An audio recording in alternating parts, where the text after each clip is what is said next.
লোকেরা রাসূল সাল্লাল্লাহু আলাইহি ওয়াসাল্লামকে কল্যাণ সম্পর্কে জিজ্ঞেস করতেন, কিন্তু আমি রাসূল সাল্লাল্লাহু আলাইহি ওয়াসাল্লামকে সবসময় অকল্যাণ সম্পর্কে জিজ্ঞেস করতাম, যাতে এই অকল্যাণের মধ্যে আমি পতিত না হই।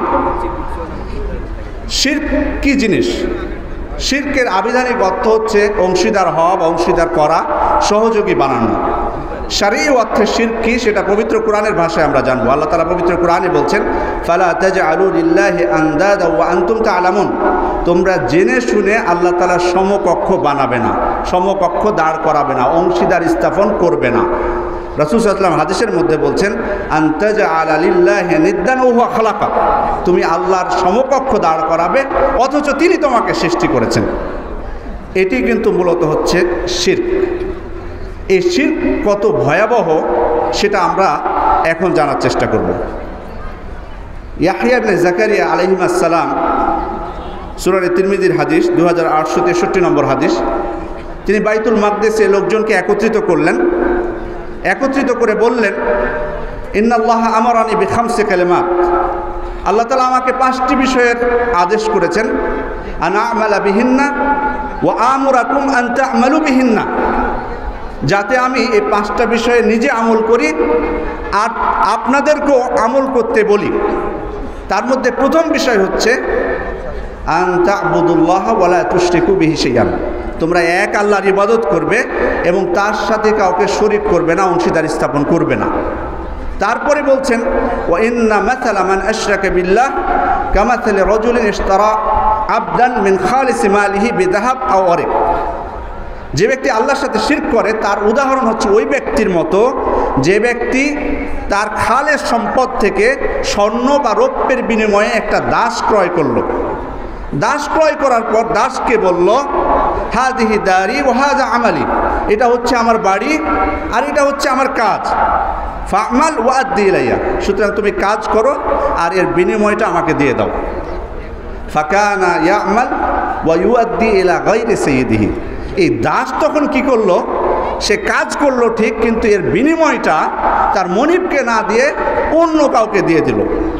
তো তিনি বলছেন, ফাআইয়ুকুম ইয়ারদা আন ইয়াকুনা আবদুহু কাযালিক, তোমাদের মধ্যে কে চায় যে তার দাস এরকম হোক যে তার মনিবকে না দিয়ে অন্য কাউকে দিয়ে দিবে? এটা যেমন তোমরা চাও না, তেমনি আল্লাহ তাআলা তোমাদেরকে সৃষ্টি করেছেন, সুতরাং ইবাদত যদি করতে হয় একমাত্র তারই ইবাদত করতে হবে। অন্য কারো যদি ইবাদত করো তাহলে আল্লাহ তাআলা সেরূপই অসন্তুষ্ট হন। দ্বিতীয়ত, পবিত্র কোরআনে আল্লাহ তাআলা শিরক এবং মুশরিক উভয়কেই নাপাক বলেছেন। ইয়া আইয়ুহাল্লাযীনা আমানু ইন্নামাল মুশরিকুনা নাজাস, হে ঈমানদারগণ, নিশ্চয় মুশরিকরা হচ্ছে নাপাক। অন্য আয়াতে আল্লাহ বলছেন, ফাজতানিবুর রিজসা মিনাল আওসান, তোমরা মূর্তি পূজার নাপাকি থেকে দূরে থাকো। এবং এই শিরক এত ভয়াবহ পাপ যে শিরকের পাপ আল্লাহ তাআলা ক্ষমা করবেন না। ইন্নাল্লাহা লা ইয়াগফিরু আন ইউশরাকা বিহি ওয়া ইয়াগফিরু মা দুনা যালিক, আল্লাহ তাআলা শিরকের গুনাহ কখনো ক্ষমা করবেন না, তবে শিরক ছাড়া ইচ্ছা করলে অন্য গুনাহ তিনি ক্ষমা করে দিতে পারেন। আর শিরকের গুনাহ যদি তিনি ক্ষমা না করেন তাহলে তার পরিণতি কি হতে পারে? ইন্নাহু মান ইউশরিক বিল্লাহি ফাকাদ হারামাল্লাহু আলাইহিল জান্নাহ ওয়া মাওয়াহুন নার ওয়া মা লিয-যালিমিনা মিন আনসার, যে ব্যক্তি শিরক করলো আল্লাহর সাথে, আল্লাহ তাআলা তার জন্য জান্নাতকে হারাম করে দিবেন আর তার বাসস্থান হবে জাহান্নাম। এই শিরক এত ভয়াবহ যে আবু দারদা রাদিয়াল্লাহু আনহু বলছেন, আওসানি খালিলি, আবু দারদা রাদিয়াল্লাহু আনহু বলছেন যে আমার প্রিয় বন্ধু নবী মুহাম্মদ সাল্লাল্লাহু আলাইহি সাল্লাম আমাকে উপদেশ দিয়েছেন, লা তুশরিক বিল্লাহি শাইআন ওয়া ইন কুত্তা'তা আও হাররিকতা, তোমাকে যদি কেটে টুকরো টুকরো করে দেওয়া হয় অথবা তোমাকে যদি আগুনে পুড়িয়েও ফেলা হয়, তবুও তুমি কখনো আল্লাহর সাথে শিরক করবে না। আল্লাহ তাআলা পবিত্র কোরআনে বলছেন, দেখুন আমাদের মধ্যে আমরা হয়তো আমাদের মুসলিমদের মধ্যে অনেকে দেখবেন বলেন যে এত শিরকের আলোচনা করার দরকার কি, আমরা তো ঈমান গ্রহণ করেছি এখন। কিন্তু আল্লাহ তাআলা পবিত্র কোরআনে সতর্ক করছেন, তিনি বলছেন, ওয়ামা ইউমিনু আকসারুহুম বিল্লাহি ইল্লা ওয়া হুম মুশরিকুন, তাদের অধিকাংশই ঈমান আনা সত্ত্বেও মুশরিক, ঈমান আনা সত্ত্বেও তারা শিরকে লিপ্ত থাকে। তাহলে বোঝা যাচ্ছে যে যে ব্যক্তি ঈমানদার দাবি করবে নিজেকে, সেই ব্যক্তি যে ঈমানদার হয়ে যাবে সেটা কিন্তু নয়, বরং তাকে শিরক থেকে দূরে থাকতে হবে। তার মানে এর থেকে আরেকটা বিষয় যে আমাদের মুসলিম নামধারী অনেকেই নিজেকে মুসলিম দাবি করবেন, কিন্তু প্রকৃত অর্থে সে হচ্ছে মুশরিক। দেখুন কত ভয়ঙ্কর পাপ যে আল্লাহ তাআলা নবীগণকে পর্যন্ত সতর্ক করেছেন, অথচ তারা ছিলেন মাসুম, নিরপরাধ। অথচ তাদের ব্যাপারে আল্লাহ তাআলা সূরা আনামের মধ্যে অনেকগুলো নবীর নাম উল্লেখ করার পর আল্লাহ তাআলা বলছেন ওয়ালাউ আশরাকু লাহাবিতা আনহুম মা কানু ইয়ামালুন, যদি তারা শিরক করে তাহলে তারা যা আমল করেছে সব কিছু বিনষ্ট হয়ে যাবে। আর এই কারণেই তো নবীদের দাওয়াত ছিল এক আল্লাহর ইবাদত করা। ওয়ালাকাদ বাআসনা ফি কুল্লি উম্মাতির রাসূলান আন ইবুদুল্লাহ ওয়াজতানিবুত তাগুত, আমি প্রত্যেক সম্প্রদায়ের কাছে, উম্মতের কাছে একজন রাসূল প্রেরণ করেছি যে তারা মানুষকে আদেশ দিবে যে তোমরা এক আল্লাহর ইবাদত করো এবং তাগুত থেকে দূরে থাকো। আর এই কারণেই কিন্তু নবীগণ আমাদেরকে শিরক থেকে প্রার্থনা করতে শিখিয়ে দিয়েছেন। আল্লাহ রসুল একটি দোয়া শিখিয়ে দিয়েছেন, আল্লাহুম্মা ইন্নী আউযু বিকা আন উশরিকা বিকা ওয়া আনা আ'লাম ওয়া আস্তাগফিরুকা লিমা লা আ'লাম। হে আল্লাহ, আমি জেনে শুনে শিরক করা থেকে তোমার কাছে আশ্রয় প্রার্থনা করছি, আরও আশ্রয় প্রার্থনা করছি যে আমার অজান্তে যদি কোনো শিরক হয়ে যায় সেজন্য তোমার কাছে ক্ষমা প্রার্থনা করছি। ইব্রাহিম আলাইহিস সালাম দোয়া করেছিলেন ওয়াজনুবনি ওয়া বানি আন না'বুদাল আসনাম, হে আল্লাহ তুমি আমাকে এবং আমার সন্তানকে শিরক থেকে, মূর্তি পূজা থেকে তুমি দূরে রাখো। তারা দোয়া করেছেন। তারপর খেয়াল করুন, আমাদের সমাজে অনেকেই বলেন যে ঠিক আছে আপনারা তাওহীদের কথা বলবেন, শিরকের কথা বলবেন, কিন্তু ছোটদেরকে কেন বলেন? তারা তো এগুলো এখন বুঝবে না, তাদেরকে বলার কি আছে? বড় হলে তো ঠিকই বুঝবে তারা। এই কথাটা তাদের সঠিক নয়। কারণ দেখুন, নবীগণ ছোটদেরকেও সতর্ক করেছেন।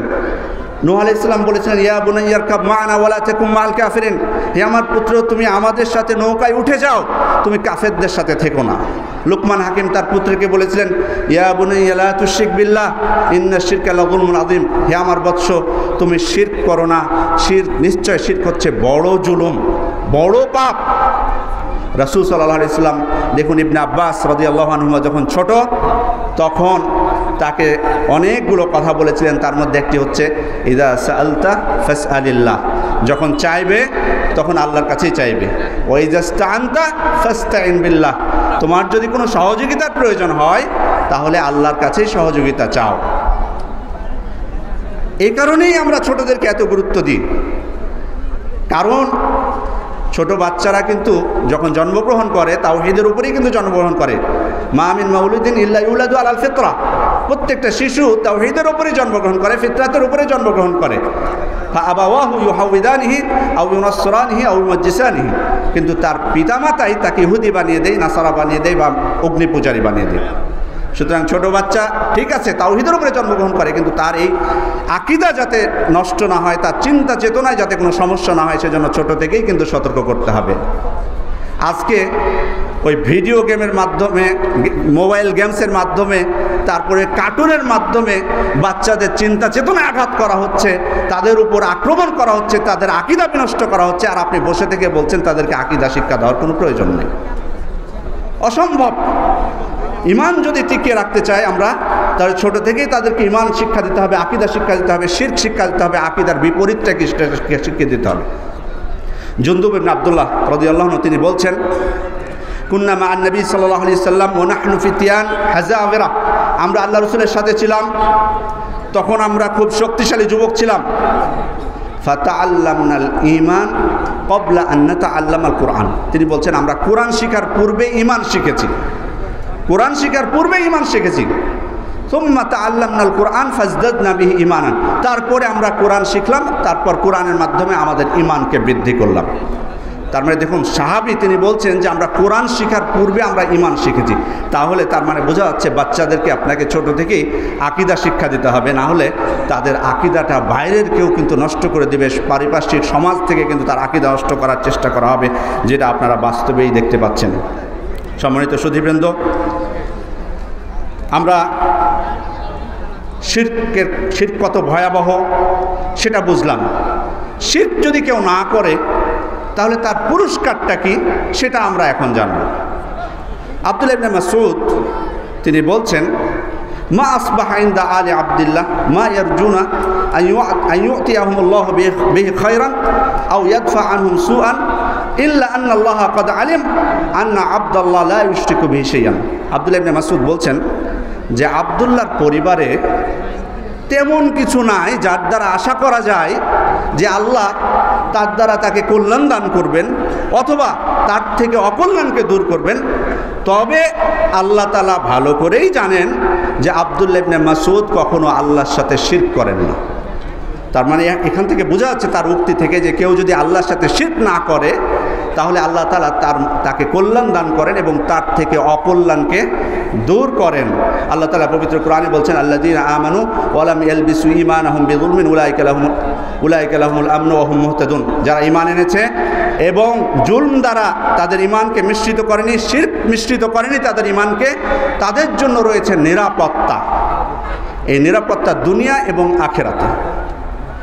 যতই আপনি আইন কঠোর করুন কিন্তু যে শিরক যদি থাকে তাহলে নিরাপত্তা কিন্তু আসবে না, আপনার ব্যক্তিগত জীবনে হোক বা রাষ্ট্রে হোক। যত শিরকের আস্তানা আছে আমাদের দেশে, যতক্ষণ এগুলোকে ধ্বংস না করা যাবে, আইন যতই আপনি কঠোর করুন, নিরাপত্তা কিন্তু দেশে আসবে না। আজকে আমাদের সামনে একটা ভালো উদাহরণ আছে সৌদি আরব। সমস্যা থাকতে পারে সেখানে অনেক, কিন্তু ভালো একটা দিক হলো সেখানে নিরাপত্তা আছে। নিরাপত্তা আছে কি জন্য? শুধু কি আইন কঠোর সেজন্য? জি না, সেখানে শিরকের আস্তানা নাই। সুতরাং আমরাও যদি চাই আমাদের দেশে আল্লাহ তাআলা যেন নিরাপত্তা দান করেন, তিনি বলেই দিয়েছেন যে তোমরা যদি ঈমান আনো আর শিরক দ্বারা ঈমানকে মিশ্রিত না করো, শিরক না করো, তো আমি তোমাদেরকে নিরাপত্তা দান করব। অতএব তিনি যেহেতু আমাদেরকে ওয়াদা করেছেন সেহেতু তিনি ওয়াদা পূর্ণ করবেন। কেউ যদি আল্লাহর সাথে শিরক না করে, দেখুন তার কত বড় উপহার। আল্লাহ রাসূল বলছেন, হাদিসে কুদসির মধ্যে এসেছে, আল্লাহ তাআলা বলবেন ইবনা আদম, আল্লাহ তাআলা বলছেন ইবনা আদম ইন্নাকা লাউ আতাইতানি বিকুরাবিল আরদি খাতায়া সুম্মা লাকিতানি লা তুশরিক বি শাইআন লা আতাইতুকা বিকুরাবিহা মাগফিরা। হে বনু আদম, তুমি যদি পৃথিবীর সমপরিমাণ পাপ নিয়ে আমার নিকট উপস্থিত হও আর সেখানে শিরকের কোনো পাপ না থাকে, তাহলে আমি পৃথিবীর সমপরিমাণ ক্ষমা নিয়ে তোমার নিকট উপস্থিত হব। সুবহানাল্লাহ। তাহলে শিরক কত মারাত্মক পাপ, বা শিরকের কেউ যদি দূরে থাকে তাহলে তার জন্য কত বড় উপহার যে শিরকের পাপ না থাকলে অন্যান্য পাপ আল্লাহ তাআলা ক্ষমা করে দিতে পারেন, যেটা আমি কিছুক্ষণ আগেও একটি আয়াত দিয়ে আপনাদেরকে বলেছি। এই শিরক যদি কেউ না করে আল্লাহ রসুলের শাফাত সে লাভ করবে। আল্লাহ রসুল বলছেন লিকুল্লি নবিয়্যিন দাওয়াতুন মুস্তাজাবা, প্রত্যেক নবীর জন্য একটি করে দোয়া ছিল যেটি আল্লাহ তাআলা অবশ্যই কবুল করবেন। ফাতাআজ্জালা কুল্লু নবিয়্যিন দাওয়াতাহু, প্রত্যেক নবী সেই দোয়াটি দুনিয়াতেই করে গেছেন। ওয়া ইন্নী ইখতাবাতু দাওয়াতি শাফাআতান লিউম্মতি ইয়াউমাল কিয়ামাহ, কিন্তু আমার দোয়া যেটি সেটি আমি গোপন রেখে দিয়েছি কিয়ামতের দিন আমার উম্মতের শাফাআতের জন্য। তারপর আল্লাহ রাসূল বলছেন ফাইহা নাইলাতুন ইনশাআল্লাহ মান মাতা মিন উম্মতি লা ইউশরিকু বিল্লাহি শাইআন, আমার শাফাআত ইনশাআল্লাহ পাবে তারাই আমার উম্মতের মধ্যে যারা মৃত্যুবরণ করবে শিরক না করে, তারা আমার শাফাআত পাবে। সুতরাং আল্লাহ রসুলের শাফাআতও যদি আমরা পেতে চাই তাহলে আমাদেরকে শিরক থেকে দূরে থাকতে হবে। শিরক থেকে কেউ যদি দূরে থাকে তাহলে আল্লাহ তাআলা তাকে জান্নাত দান করবেন। আল্লাহ রসুল বলছেন আতানি আতিন মিন রব্বি, আল্লাহ তাআলার পক্ষ থেকে আমার কাছে একজন দূত আসলেন, জিবরিল আলাইহিস সালাম আসলেন, ফাবাশশারানি, তারপর আমাকে সুসংবাদ দিলেন আন্নাহু মান মাতা মিন উম্মতি লা ইউশরিকু বিহি শাইআন, মান মাতা মিন উম্মতি লা ইউশরিকু বিল্লাহি শাইআন দাখালাল জান্নাহ। অর্থাৎ আমাকে এই সুসংবাদ দিয়েছেন জিবরিল আলাইহিস সালাম যে আমার উম্মতের মধ্যে যে ব্যক্তি শিরক না করে মৃত্যুবরণ করবে আল্লাহ তাআলা তাকে জান্নাতে প্রবেশ করাবেন। আলহামদুলিল্লাহ। এই শিরক করলে, শিরক থেকে দূরে থাকলে, কোনো ব্যক্তি যদি শিরক থেকে দূরে থাকে, এটা তো তার শুনলাম যেটা সেটা তো তার নিজের উপকার, এটা শুধু কিন্তু তার যে নিজের উপকার হবে সেটা কিন্তু না, বরং যে ব্যক্তি শিরক করবে না তার দ্বারা অন্যরাও উপকৃত হবে। কিভাবে? আল্লাহ রাসূল অন্য হাদিসে বলছেন মা মিন রাজুলিন মুসলিম ইয়ামুত ফায়াকুমু আলা জানাজাতিহি 40, কোনো মুসলিম ব্যক্তি যদি মৃত্যুবরণ করে আর তার জানাজায় 40 জন ব্যক্তি উপস্থিত হয়, লা ইউশরিকুনা বিল্লাহি শাইআন ইল্লা শাফাআহুমুল্লাহু ফিহি, এমন 40 জন ব্যক্তি উপস্থিত হলো, তার জানা যায় যে যারা আল্লাহর সাথে শিরক করেনি, তাহলে তারা ওই মৃত ব্যক্তির জন্য যে প্রার্থনা করবে, যে সুপারিশ করবে, আল্লাহ তাআলা সেই প্রার্থনাকে কবুল করে নেবেন। তাহলে বোঝা যাচ্ছে যে শিরক থেকে দূরে থাকলে শুধু একজন ব্যক্তি নিজেই উপকৃত হন না, বরং তার দ্বারা অন্য ব্যক্তিরাও উপকৃত হন। শিরক দুই প্রকার মূলত। একটা হচ্ছে শিরকে আকবার, বড় শিরক, যার মাধ্যমে একজন ব্যক্তি মুসলিম থেকে বের হয়ে যায়, ইসলাম থেকে খারিজ হয়ে যায় এবং চিরস্থায়ী জাহান্নামী হয়। আরেকটি হচ্ছে শিরক আসগার, ছোট শিরক, যার মাধ্যমে ইসলাম থেকে খারিজ হয় না, বের হয়ে যায় না এবং জাহান্নামেও চিরস্থায়ী হয় না, তবে এটি নিঃসন্দেহে কাবিরা গুনার অন্তর্ভুক্ত। শিরকের ভয়াবহ পরিণতি এবং তার সুফল জানার পর আমরা এবার আমাদের সমাজের প্রচলিত কিছু শিরকের উদাহরণ আমরা জানার চেষ্টা করব। হয়তো আমাদের সমাজে না থাকতে পারে, তবে আছে। আমাদের হয়তো, আমি অনেকগুলো শিরকের কথা বলবো, আপনাদের অনেকেরই মনে হতে পারে যে এগুলো হয়তো নাই, আপনার আশেপাশে হয়তো নাই, কিন্তু আছে। আমাদের দেশে আছে, না হলে আমাদের দেশ ছাড়া অন্য জায়গায় আছে।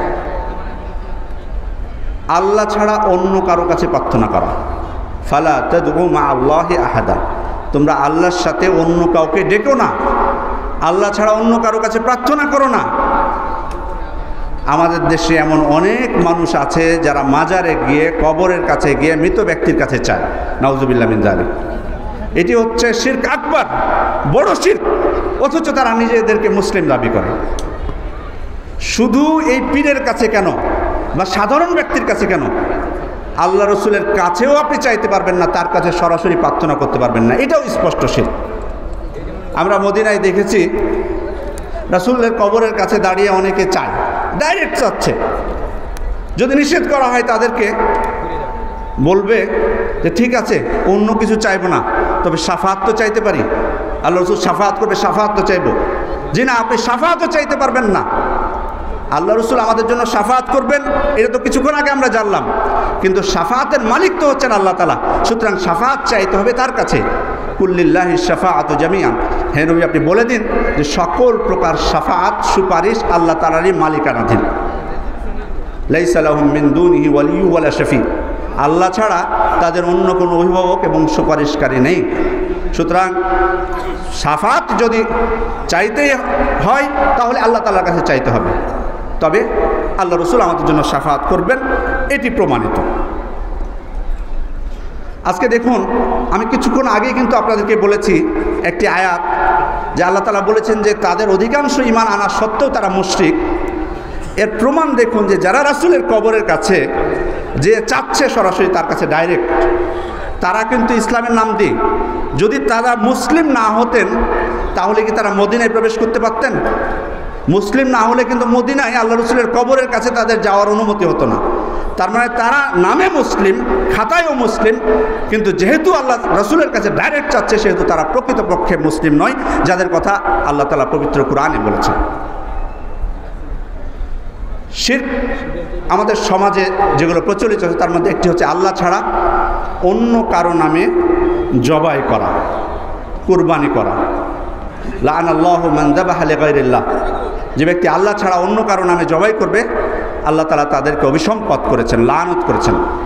জবাই, কুরবানি একমাত্র হবে আল্লাহ তাআলার জন্য। ফাসাল্লি লিরাব্বিকা ওয়ানহার, সুতরাং আপনার রবের জন্য, আপনার প্রতিপালকের জন্য আপনি সালাত আদায় করুন এবং তার জন্য আপনি কুরবানি করুন।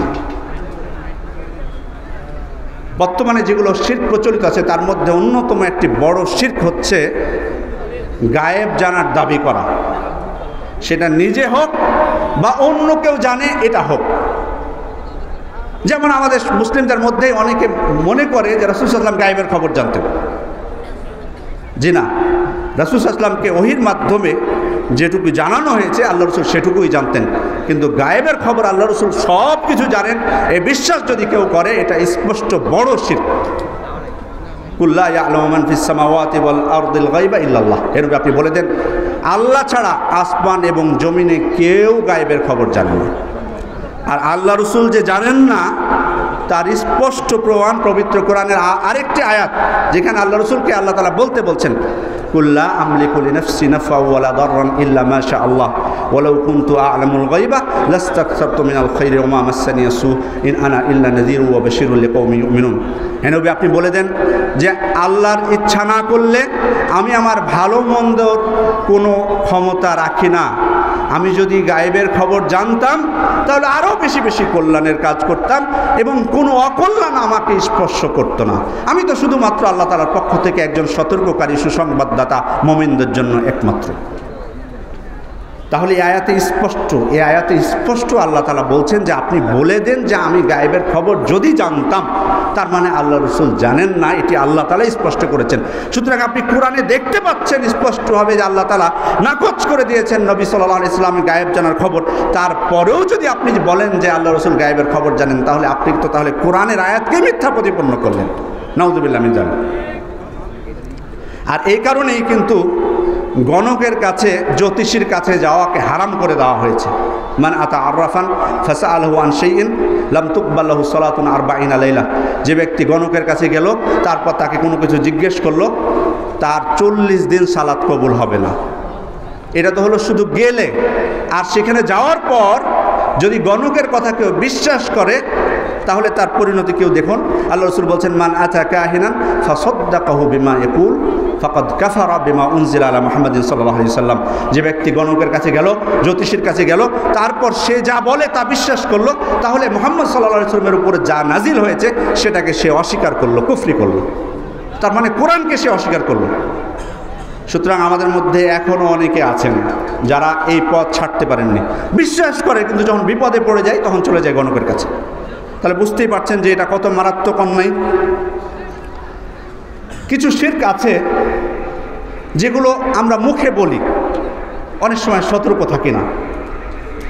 যেমন সচরাচর শুনতে পাওয়া যায় যে আল্লাহ যদি থাকেন আর তুমি থাকো তাহলে আমার কোনো ভয় নাই। খেয়াল করুন, আল্লাহ যদি থাকেন আর তুমি থাকো তাহলে আমার কোনো ভয় নাই। নাউযুবিল্লাহ মিন যালিক। এটা কিন্তু শিরক, এভাবে বলা যাবে না। দেখুন আল্লাহ রাসূল শিখিয়ে দিচ্ছেন কিভাবে। তিনি বলছেন লা তাকুলু মা শা আল্লাহ ওয়া শা ফুলান ওয়ালাকিন কুলু মা শা আল্লাহ সুম্মা শা ফুলান।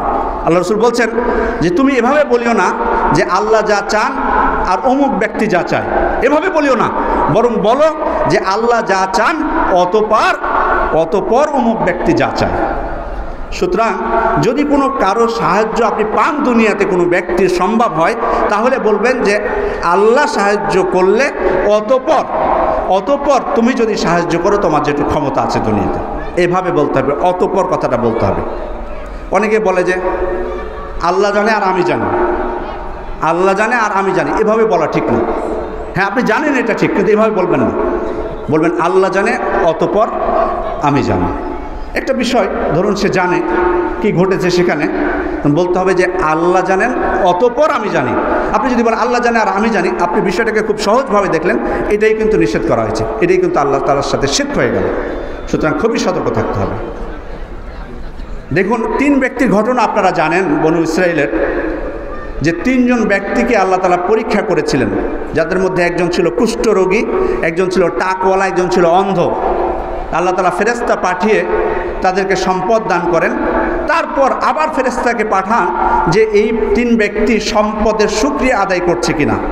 তো ফেরেশতা এসে ওই 3 ব্যক্তিকে যে কথাটা বলেছিলেন সেটা হচ্ছে রজুলুন মিসকিন তাকাত্তাআত বিয়াল হিবাল ফি সাফারি, অর্থাৎ আমি খুবই একজন নিঃস্ব ব্যক্তি, সফরের যা সম্বল সব কিছু আমার শেষ হয়ে গেছে। ফালা বালাগা লিয়াল ইয়াউমা ইল্লা বিল্লাহি সুম্মা বিক। বাড়িতে যাওয়ার জন্য আল্লাহ, তিনি বারবার বলছেন যে আল্লাহ অতঃপর আপনার সহযোগিতা ছাড়া বাড়িতে পৌঁছা আমার পক্ষে সম্ভব নয়। দেখুন এখানে কিন্তু এই হাদিসে কিন্তু আমরা শিক্ষা লাভ করলাম এখানে যে কিভাবে বলতে হবে। ফেরেশতা কিভাবে বলছেন আল্লাহ অতঃপর আপনার সহযোগিতা ছাড়া আমি বাড়িতে ফিরে যাওয়া আমার পক্ষে সম্ভব নয়। তাহলে বোঝা যাচ্ছে যে অতঃপর কথাটি আমাদেরকে লাগাতে হবে বা বলতে হবে, এটা বাধ্যতামূলক। আল্লাহ ছাড়া অন্য কোন কিছুর নামে কসম করা, এটিও শিরক। মান হালাফা বিগাইরিল্লাহি ফাকাদ আশরাক। যে ব্যক্তি আল্লাহ ছাড়া অন্য কারো নামে কসম করলো, শপথ করলো, সে ব্যক্তি শিরক করলো। আমাদের সমাজে যতগুলো শিরক প্রচলিত আছে তার মধ্যে আরেকটি খুবই প্রসিদ্ধ শিরক হচ্ছে অশুভ ফল গ্রহণ বা কুলক্ষণ। কুলক্ষণ বা অশুভ ফল গ্রহণ করা। অনেক কিছু আছে সমাজে, আমি কিন্তু এখানে বলে শেষ করতে পারবো না, আপনারা অনেক কিছু জানেন। যেমন সকালে এবং রাত্রে বাকি দেওয়া যাবে না, রাত্রে কাউকে টাকা ধার দেওয়া যাবে না, রাত্রে বাড়ি ঝাড়ু দিয়ে ময়লা বাইরে ফেলা যাবে না, রাত্রে গাছ থেকে ফল পাড়া যাবে না, বাড়ি থেকে বের হয়ে প্রথমে যদি কোনো নারীর সাথে সাক্ষাৎ হয় তাহলে তার অকল্যাণ হবে, বাড়ি থেকে বের হয়ে কোনো কারণে বাড়িতে ফিরে যাওয়া যাবে না, বা কেউ যদি রাস্তায় হাঁটে পিছন থেকে তাকে ডাক দিতে হয় না, তার অকল্যাণ হয়। ছেলের মাথায় মায়ের আঁচল লাগানো যাবে না, স্বামীর নাম ধরে ডাকা যাবে না, তারপরে ঘরের উপরে যদি কাক ডাকে তাহলে মেহমান আসার সম্ভাবনা আছে বা মেহমান আসবে, গ্লাস যদি হাত থেকে পড়ে যায় তাহলে মেহমান আসবে। এই ধরনের অনেক কুলক্ষণ এবং অশুভ ফল গ্রহণ আছে। আল্লাহ রসুল এটিকে স্পষ্ট শিরক বলেছেন। আল্লাহ রসুল বলছেন আত্মীয়ারত শিরক, আত্মীয়ারত শিরক, আত্মীয়ারত শিরক। নিশ্চয় অশুভ ফল গ্রহণ এবং কুলক্ষণ শিরক, অশুভ ফল গ্রহণ এবং কুলক্ষণ শিরক, অশুভ ফল গ্রহণ এবং কুলক্ষণ হচ্ছে শিরক। এগুলো যদি কেউ বিশ্বাস করে এগুলো শিরক হবে। বিয়ের পর কোনো নারী যদি অলংকার পরিধান না করে তার অকল্যাণ হবে। হ্যাঁ, অলংকার পরিধান করতে আপনি উৎসাহ দিবেন, আপনার স্বামীর জন্য সে সাজসজ্জা করবে, সেটা আলাদা বিষয়, কিন্তু আপনি যদি বলেন যে তার অকল্যাণ হবে তাহলে এটা শিরক হয়ে গেল। আল্লাহ রসুল অন্য হাদিসে বলছেন মান রদ্দাতু তিয়ারাতান মিন হাজাতিন ফাকাদ আশরাকা। যে ব্যক্তিকে অশুভ ফল গ্রহণ বা কুলক্ষণ, যে ব্যক্তিকে তার প্রয়োজন থেকে দূরে সরিয়ে দিল বা বাধা দিল, সে ব্যক্তি শিরক করল। অতএব এই ধরনের অশুভ ফল গ্রহণ এগুলো কিন্তু আমাদের সমাজে অনেক প্রচলিত আছে, যেগুলো আমি হয়তো সবগুলো বলতে পারিনি। আপনারা অনেক কিছু জানেন, বিশেষভাবে আমাদের মা বোনদের মধ্যে এগুলো খুবই আছে, অতিরিক্ত, যেগুলো গণনা করে শেষ করা যাবে না। আমি এগুলো হয়তো বললাম, ওনারা হয়তো বলতেছেন যে এর থেকে কত আছে আমাদের সমাজে। খুবই সাবধান থাকতে হবে। আরেকটি শিরক যেটা আমাদের সমাজে প্রচলিত আছে সেটা হচ্ছে তাবিজ ঝুলানো গায়ে। তাবিজ ঝুলানো, এই তাবিজ কিন্তু খেয়াল করুন যে কেন নিষিদ্ধ। যে আমাদের যদি কোনো অসুখ হয় তা আমরা ওষুধ খাই, প্রাকৃতিক ওষুধ খাই, এটা তো আমরা গ্রহণ করতে পারি, কোনো সমস্যা নেই। লিকুল্লি দা ইন দাওয়া, প্রত্যেকটা রোগের ওষুধ আল্লাহ তাআলা সৃষ্টি করে দিয়েছেন, আছে। তাদাও, আল্লাহ রসুল বলছেন তোমরা চিকিৎসা করো, প্রাকৃতিক ওষুধ দ্বারা আমরা চিকিৎসা করতে পারি, এটি জায়েজ, কোনো সমস্যা নেই। তাবিজ কিন্তু কোনো প্রাকৃতিক ওষুধ না। আবার যদি শারঈ চিকিৎসার দিকে যায়, রুহানি চিকিৎসার দিকে যায়, তাহলে দেখব যে হ্যাঁ এটা আছে, রুহানি চিকিৎসা বলে আছে, শারঈ চিকিৎসা আছে, সেটা হচ্ছে ঝাড়ফুঁক করা, কোরআন এবং সহিহ হাদিসের দোয়া দ্বারা ঝাড়ফুঁক করা। তাবিজ কিন্তু এই দুটার কোনোটারই না। আর সে কারণেই তো আল্লাহ রসুল বলেছেন মান তাআল্লাকা তামিমাতান ফাকাদ আশরাক। যে ব্যক্তি তাবিজ জোড়ালো সে ব্যক্তি শিরক করলো। সে তাবিজ যেটা দ্বারাই তৈরি হোক না কেন, যদি পাথর দ্বারা তৈরি হয়, অথবা চুল দ্বারা তৈরি হয়, অথবা হাড় দ্বারা তৈরি হয়, অথবা নকশা করা হয়। একটা কথা আমার মনে পড়ে গেল, খুবই দুঃখজনক একটা বিষয়। কিছুদিন আগে শুনলাম যে সম্প্রতি একটা আহলে হাদিস মসজিদ, ওই মসজিদের ইমাম সাহেব নাকি তাবিজ দেন। তাবিজ যদি কোরআনের আয়াত লিখে দিতেন তাও একটা মেনে নেওয়া যেত, উনি নকশা করে দেন শুনলাম, আর প্রতি তাবিজ প্রতি ৩,০০০ টাকা করে নেন। নাউজুবিল্লাহ মিন যালিক। আহলে হাদিস, বড় স্বনামধন্য একটা মাদ্রাসায় উনি টিচার, আর বছরের পর বছর ধরে এই মসজিদে ইমামতি করছেন। উনাকে যেমন জবাবদিহি করতে হবে আল্লাহ তাআলার কাছে, তেমনিভাবে এই মসজিদে যারা তাকে রেখেছেন তারাও কিন্তু ছাড় পাবেন না। কারণ এই প্রকাশ্য শিরক করার পর কিভাবে তিনি টিকে থাকেন তো আবার আহলে হাদিস মসজিদে, অসম্ভব।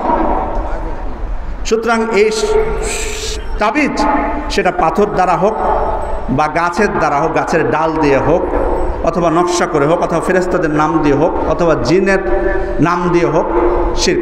এমনকি কোরআনের আয়াত লিখেও যদি হয় সেটাও নিষিদ্ধর অন্তর্ভুক্ত। কেন? এক নম্বর, আল্লাহ রসুল যখন তাবিজের কথা বলেছেন তিনি আমভাবে বলেছেন, সাধারণভাবে।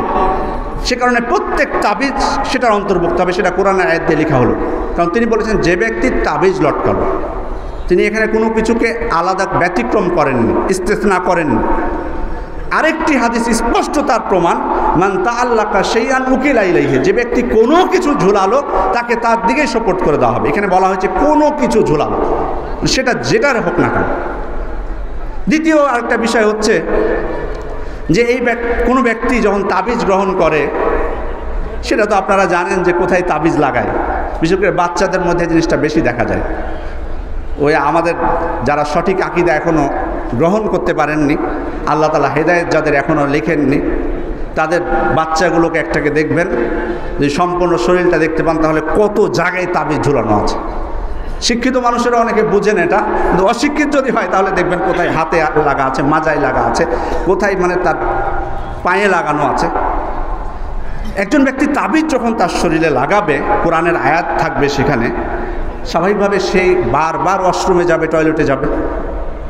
একজন নারী যদি তাবিজ পরিধান করে তাহলে সে যখন পিরিয়ড অবস্থায় থাকবে, তাবিজ কোরআনের আয়াত সম্বলিত তাবিজ তার গায়ে, এটা কোরআনের অবমাননা হবে না? নিশ্চয়ই এটা কোরআনের অবমাননা হবে। তৃতীয়ত দেখুন, আল্লাহ রসুল সাল্লাল্লাহু আলাইহি সাল্লাম তিনি নিজে ঝাড়ফুঁক করেছেন, আদেশ দিয়েছেন, তাকে ঝাড়ফুঁক করা হয়েছে, কিন্তু তিনি কিন্তু তাবিজ গ্রহণ করার অনুমতি দেননি। সে কারণে এই তাবিজও নিষিদ্ধর অন্তর্ভুক্ত। এই তাবিজের পাশাপাশি আরও একটা বিষয় আপনারা দেখবেন, আরও অনেক বিষয় আছে যেটা তাবিজের হুকুমের অন্তর্ভুক্ত হবে। সেটা হলো অনেকে লকেট পরিধান করে এবং লকেটে থাকে আল্লাহ, মুহাম্মদ, তারপরে কোরআনের আয়াত লেখা থাকে, এটাও তাবিজের অন্তর্ভুক্ত। তারপর অনেক সময় সুতা বেঁধে দেওয়া হয় বর এবং কনের হাতে বা কপালে, এগুলোও নিষিদ্ধর অন্তর্ভুক্ত। সুতরাং যে প্রকারের তাবিজ হোক না কেন সেটা নিষিদ্ধ এবং সেটা থেকে দূরে থাকতে হবে। আবার অনেক সময় আপনারা বিভিন্ন গাড়িতে খেয়াল করবেন, আমি যখন ছোট ছিলাম তখন এই জিনিসটা দেখে হতবাক হয়েছিলাম যে এটা কেন। দেখবেন ছেঁড়া জুতা অথবা ছেঁড়া কাপড় গাড়িতে ঝুলিয়ে রেখেছে। কারণ কি? জিজ্ঞেস করলে বলবে যাতে অকল্যাণ না হয়। এটাও কিন্তু স্পষ্ট, এটাও কিন্তু শিরক, এটাও তাবিজের অন্তর্ভুক্ত, যেটা নিষিদ্ধ। তা আজকে দেখুন আমাদের সমাজে আসলে মূর্খতা কত বেড়েছে। হ্যাঁ, আলহামদুলিল্লাহ অনেকেই জানতেছেন, এগুলো ছাড়ছেন, যে এখনও কিন্তু অনেক মানুষ কিন্তু মূর্খতার মধ্যে। আমি আপনি যে সমাজে বসবাস করি সে সমাজে হয়তো মানুষ করে না, কিন্তু এখনও কিন্তু অনেক মানুষ এগুলো বুঝে না। আমাদের অনেক দাওয়াতের প্রয়োজন। কিছুদিন আগে ওই যে দেওয়ানবাগি মারা গেল, প্রায় 10 লক্ষ মানুষ চোখের পানি ফেলেছে তার জন্য, নাউজুবিল্লাহ মিন যালিক। এটা কি জন্য? এক নাম্বার কারণই হচ্ছে মূর্খতা। যদি তার কোরআন এবং হাদিসের জ্ঞান থাকতো, জীবনে এক ফোঁটা পানিও তার জন্য বেরোতো না, বরং সে খুশি হতো যে নিজেকে আল্লাহ এবং আল্লাহ রসুলের থেকে উত্তম দাবি করে। নাউজুবিল্লাহ মিন যালিক। যাই হোক, যে কথা বলছিলাম, আমরা আমাদের সন্তানদের কল্যাণ চাই। আপনারা নিশ্চয়ই হয়তো বলবেন যে আমাদের বাচ্চাদের আমরা তাবিজ দিয়ে কারণে যাতে বদনজর থেকে তারা রক্ষা পায়। দেখুন, তাবিজ দেওয়ার প্রয়োজন নেই, আল্লাহ রাসূল আমাদেরকে শিখিয়ে দিয়েছেন, আউযু বিকালিমাতিল্লাহি তাম্মাতি মিন কুল্লি শাইতানিন ওয়া হাম্মা ওয়া মিন কুল্লি আইনিন লাম্মা। এখানে বদনজর থেকে আশ্রয় চাওয়া হয়েছে, এখানে বিষাক্ত প্রাণী থেকে আশ্রয় চাওয়া হয়েছে, এখানে শয়তান থেকে আশ্রয় চাওয়া হয়েছে। আল্লাহ রাসূল হাসান এবং হুসাইন এর জন্য আল্লাহর কাছে আশ্রয় প্রার্থনা করতেন এই দোয়া দিয়ে, এবং তিনি বলেছেন যে তোমাদের পিতা ইব্রাহিম আলাইহিস সালামও তাদের সন্তানদের জন্য এই দোয়া দিয়ে আশ্রয় প্রার্থনা করতেন। সুতরাং আপনিও যদি আপনার সন্তানকে বদনজর থেকে বাঁচাতে চান তাহলে এই দোয়াটি মুখস্থ করুন এবং পাঠ করুন, তাবিজ ঝুলানোর কোনো প্রয়োজন নেই। আর বাড়িতে জিন ভূতের আসর করেছে, আমাকে শয়তানে জ্বালাচ্ছে, এগুলো যদি এত ভয় থাকে তাহলে তাবিজের আশ্রয় নেওয়ার প্রয়োজন নেই। আল্লাহ রাসূল আমাদেরকে শিখিয়ে দিয়েছেন, তিনি বলছেন ইন্নাশ শাইতানা ইয়ানফিরু মিনাল বাইত আল্লাযী তুকরাউ ফীহি সূরাতুল বাকারা, যে বাড়িতে সূরা বাকারা তেলাওয়াত করা হয় সে বাড়ি থেকে শয়তান পলায়ন করে। সুতরাং সূরা বাকারাটা তেলাওয়াত করুন, শয়তান এমনি পালিয়ে যাবে। আর বিশেষভাবে আয়াতুল কুরসিটা মুখস্থ করার চেষ্টা করুন, কারণ এটা সালাতের পরে, প্রতি সালাতের পরে পড়লে জান্নাত এবং আপনার মাঝে মৃত্যু ছাড়া অন্য কোনো বাধা থাকবে না। আর বিশেষভাবে রাত্রে যদি কেউ পড়ে, আল্লাহ রাসূল বলছেন ইযা আওয়াইতা ইলা ফিরাশিক ফাকরা আয়াতুল কুরসি, যখন তুমি বিছানায় যাবে তখন আয়াতুল কুরসি পাঠ করো। ফাইন্নাহু লা ইয়াজাল আলাইকা মিনাল্লাহি হাফিজ ওয়া লা ইয়াকরাবাকা শাইতানুন হাত্তা তুসবিহ। তাহলে যদি তুমি আয়াতুল কুরসি পাঠ করে রাতে ঘুমাও, তাহলে সকাল পর্যন্ত একজন ফেরেশতা পাহারা দিতে থাকবে তোমাকে, এবং কোনো শয়তান তোমার নিকটবর্তী হতে পারবে না। তাহলে আয়াতুল কুরসি পাঠ করুন। সূরা বাকারার শেষ 2 আয়াত পাঠ করুন। মান করা আল আয়াতাইন মিন আখির সূরাতিল বাকারা কাফাতাহু, যে ব্যক্তি সূরা বাকারার শেষ 2 আয়াত পাঠ করবে এটাই তার জন্য যথেষ্ট। প্রতি রাতে যে পাঠ করবে এটাই তার জন্য যথেষ্ট। তারপরে তো আপনারা জানেন সূরা কাফিরুন আছে, সূরা ইখলাস আছে, সূরা ফালাক, নাস, এগুলো পাঠ করবেন শয়তান থেকে রক্ষার জন্য। সর্বশেষে আমি যে বিষয়টি বলবো সেটা হচ্ছে যে আমাদের দেশে যে বিষয়টা বললাম, প্রথমে আমি ইঙ্গিত দিয়েছি যে আজকে এখনও অনেক মানুষ আছে যারা সরাসরি আল্লাহ তাআলার সাথে শিরক করছে, বড় শিরক, কবরের কাছে যে সরাসরি মৃত ব্যক্তির কাছে চাচ্ছে। এবং আপনি যদি তাদেরকে বলতে চান, তাদেরকে যদি বলেন যে তুমি মুসলিম হয়ে এটা কেন করছো, সে কিন্তু উত্তর দিবে যে আমি আল্লাহ তাআলার সান্নিধ্যে যাওয়ার জন্যই করছি। আর এই কথাটাই কিন্তু মক্কার কুরাইশরাও, মক্কার মুশরিকরাও কিন্তু বলেছিল, মা না'বুদুহুম ইল্লা লিয়ুকাররিবুনা ইলাল্লাহি যুলফা। আমরা তো আসলে এই মূর্তিগুলোর পূজা করি, গাছপালার পূজা করি, চন্দ্রের পূজা করি, কেন? কারণ পুরোপুরিভাবে যদি আল্লাহর সান্নিধ্যে যেতে চাই তাহলে এগুলোর পূজা আমাদের করতে হবে। তাহলে তাদের সাথে আর আপনার সাথে পার্থক্যটা কী হলো? অতএব আসুন, আমি সবাইকে বলবো যে আপনারা জ্ঞান অর্জন করুন বেশি বেশি, এবং মানুষের মধ্যে সেটা প্রচার করুন, যাতে মানুষ এ সমস্ত ভয়ঙ্কর পাপ থেকে রক্ষা পায়। আল্লাহ তাআলা আমাদেরকে সেই তৌফিক দান করুন। আল্লাহ তাআলার কাছে আমরা প্রার্থনা করব, আল্লাহ তাআলা যেন আমাদেরকে আমাদের নিজেদের জীবনে তাওহীদ প্রতিষ্ঠা করার তৌফিক দান করেন। আল্লাহুম্মা আমিন। এবং শিরকের মতো ভয়াবহ এবং অন্যান্য যে পাপগুলো রয়েছে সেগুলো থেকে আল্লাহ যেন আমাদেরকে হেফাজত করেন। আমার সময় হয়েছে, আমি এখানে এসে